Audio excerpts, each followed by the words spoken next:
Prince Khan Dubai से बोल रहे प्रेम सिंह। बहुत क्रेशर मशीन चलवा रहा है ना तुम। 2 करोड़ रुपया प्रोटेक्शन मनी दे दो। झारखंड में आज सवाल ये नहीं है कि अपराध हो रहा है या नहीं, सवाल ये है कि क्या सरकार सुन भी रही है। क्योंकि आज झारखंड का कारोबारी डरा हुआ नहीं है। लेट होगा लेकिन मारेंगे जरूर। बाकी तुमको एसएसपी डीजीपी डीआईजी जिसके पास जाना चल जाओ। अगर कोई तुमको जिंदा कर देगा बचा देगा तो तुम मत देना पैसा। जिस तरह दुबई में बैठा एक गैंगस्टर खुलेआम धमकियां दे रहा है और सरकार खामोश दिख रही है, उसने व्यापारियों के सब्र को गुस्से में बदल दिया है। न तो खोपड़ी खुलवा देंगे। मारने से पहले भी बोलते हैं, मारने के बाद भी जिम्मेवारी लेते हैं। पता कर लो तुम मेरे बारे में। नाम याद रखना, प्रिंस खान। दुबई से बोल रहे हैं। आजकल झारखंड में एक नाम तेजी से मशहूर हो रहा है। नाम है प्रिंस खान, जिसे अब झारखंड के लोग धमकी मास्टर कहने लगे हैं। सूत्रों के अनुसार उसका तरीका बेहद फिल्मी और खोखला है। पहले फोन पे 2 करोड़ की रंगदारी मांगी जाती है, फिर हत्या की धमकी दी जाती है। लेकिन जैसे ही सामने वाला डरने के बजाय सवाल पूछने लगता है या पुलिस तक अपनी बात पहुंचाने लगता है, रकम अचानक गिरकर 2 से 3 लाख पर आ जाती है। 2 करोड़ की आवाज और 2 लाख की हकीकत, यही है इस तथाकथित अंडरवर्ल्ड ताकत की सच्चाई। झारखंड के कारोबारी इस बात से नाराज हैं कि कोई विदेश में बैठकर उनके निजी जीवन की जानकारी रखता है।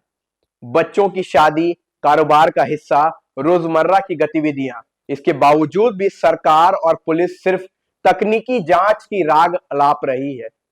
कारोबारी सवाल कर रहे हैं कि अगर एक धमकी देने वाला उनकी पूरी कुंडली जान सकता है तो राज्य सरकार उसे पकड़ने में इतनी असहाय क्यों दिख रही है। झारखंड में आज सवाल ये नहीं है कि अपराध हो रहा है या नहीं, सवाल ये है कि क्या सरकार सुन भी रही है या नहीं। क्योंकि आज झारखंड का कारोबारी डरा हुआ नहीं बल्कि आक्रोशित है। जिस तरह दुबई में बैठा एक कुख्यात अपराधी खुलेआम धमकियां दे रहा है और सरकार खामोश दिख रही है, उसने व्यापारियों के सब्र को गुस्से में बदल दिया है। प्रिंस खान का दावा है कि एसपी और डीजीपी भी उसका कुछ नहीं बिगाड़ सकते। अब सवाल ये नहीं है कि एक अपराधी क्या कह रहा है, सवाल यह है कि सरकार उसे गलत साबित क्यों नहीं कर पा रही है। अगर सिस्टम किसी एक अपराधी के दावे को चुनौती नहीं दे पा रहा तो यह सिर्फ धमकी नहीं बल्कि शासन व्यवस्था पर सीधा तमाचा है।